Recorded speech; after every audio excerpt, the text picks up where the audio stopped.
Hey folks, how's it going? This is Iron Seagull here, and we've got an assortment of Sims news to talk about today, including a rescheduled live stream, a horrific bug that may be connected to a possible upcoming feature, and yes, that's right, another set of patches for the Sims Legacy Editions. Woo!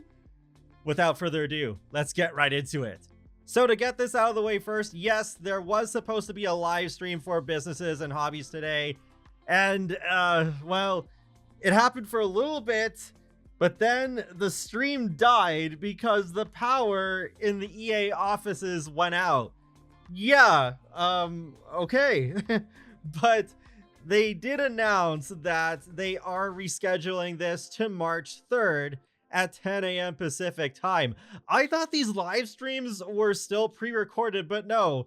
Apparently the past couple have been live, like genuinely live as well. Okay. I figured after the My Wedding Stories live stream disaster that they would always do pre-recorded streams for packs from now on. And I suppose power outages would be another reason. But okay, they're trying that again. Oh well, at least I managed to get this nice screenshot of the Simgrews talking while there's this nice shot of Nordhaven in the background. However, the embargo for content creators who got early access to businesses and hobbies lifted, so there is actually a lot of stuff that you can go watch right now if you want. I'll just mention one little tidbit because I watched part of Lil Simsy's video review, and there's 7 different hobby meetups, these festivals that happen in Nordhaven, but by default, you're opted out of all the notifications for them.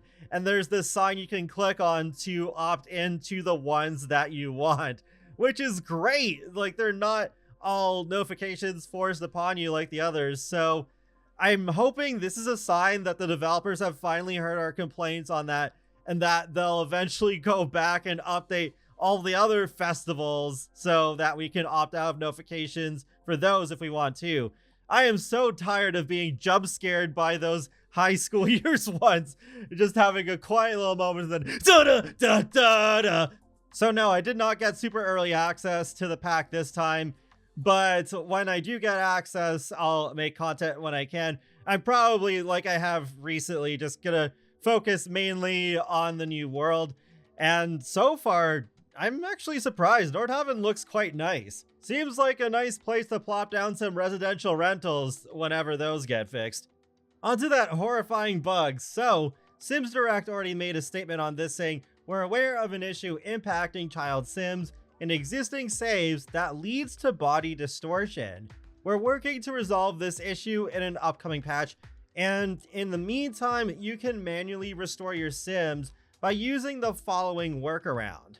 It links to this thread on the EA forums, so yeah, this glitch could be so bad, even makes children appear to look pregnant, though they're not. So the workaround is to open the cheat window, put in testing cheats true, and cast .full edit mode, and then shift click on your sim, select modify and cast from the pie menu, and then change the gender of your child sim, and then change it back right away. The sim should go back to normal, and then click the tick button in the bottom right of the screen to return to live mode. And then to remove the cheats, you could put cast.full edit mode false and testing cheats false. Very weird glitch, but I'm glad they've already identified the cause of this issue. So I think that's a good sign that we will get a hotfix for this pretty soon. Now that we're going into the weekend, I'm not expecting anything earlier than Monday.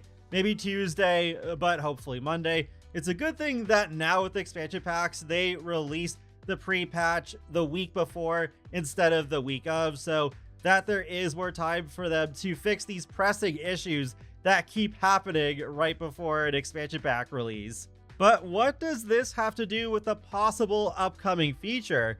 Well, we're going to turn to an article from Sims Community where Modder Turbo Driver posted something interesting that they found in the new patch. So, The Sims 4 Aging Sliders Discovery. Here's an unused new addition from the patch to consider for future speculation.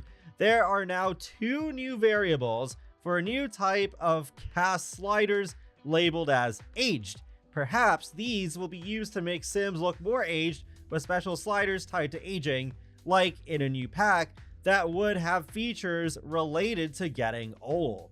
Then there's this sample of code posted where you have two different things. The first one starting with the name of aged face modifiers with blob sim facial customization data modifier. So I guess that is basically like translate to this is a slider.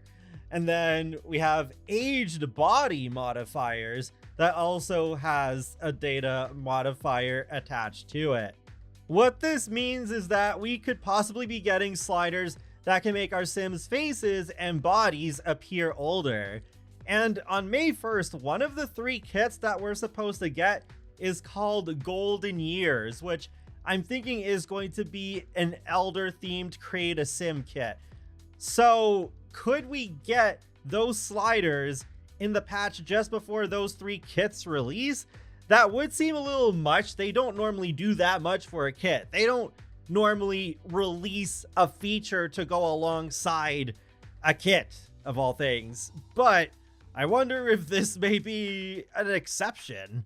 For the last thing, we got patches once again for the Sims 1 and Sims 2 Legacy editions. So starting with the Sims, general stability and performance improvements. Some players had difficulty setting or changing the game language. Some players had problems with their game save directories not being recreated, and in some cases causing a crash on Steam. In some situations, the game would not recreate missing user data folders. The game's now better at doing that. The game would sometimes take a very long time to launch. A crash would occur when queuing certain events at the Goth House. The game would crash on some computers that were waking from sleep. Text/caption added to a snapshot would not be saved. Family friend counter would sometimes be gray. They also note that this Sims 1 Legacy release requires a Vulkan compatible GPU. So if you are having problems running this game still, that could be the problem. Moving on to the Sims 2 general stability improvements. Some players had difficulty setting the game language.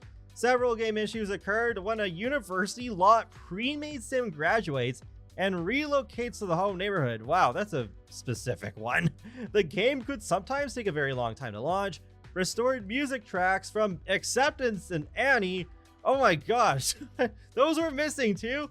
I remember especially with Acceptance, that was my favorite track from Sims 2 University. Wants go missing after a team goes to university and game focus is kept on them. When a child ages to a teen, quitting without saving would not fully revert the aging process. The teen attributes would now be on a child body. Oh yeah, I remember hearing about that one. The Sims can sometimes become stuck at the hotel when vacationing. Too many iterations error on the loading screen. Oh, okay, so maybe this is about the error I talked about before, where with one of the hotels in Tweaky Island, that could make your sim be stuck there, and then you'd basically have to delete the vacation world to bring your sim back. They also note that there are recurring problems with Intel Arc systems with this game. Intel has ended support for DirectX 9 and now provides support via a transparent mapping layer. So it is possible the solution can have flaws that may impact any programs that rely on DirectX 9. And that is it for these patches. So once again, it is great that they keep putting out weekly patches for both of these Sims Legacy editions. At this point, I'm not really sure how many more big issues there are to fix. There's probably something, but it is good that they are putting out fixes this rapidly.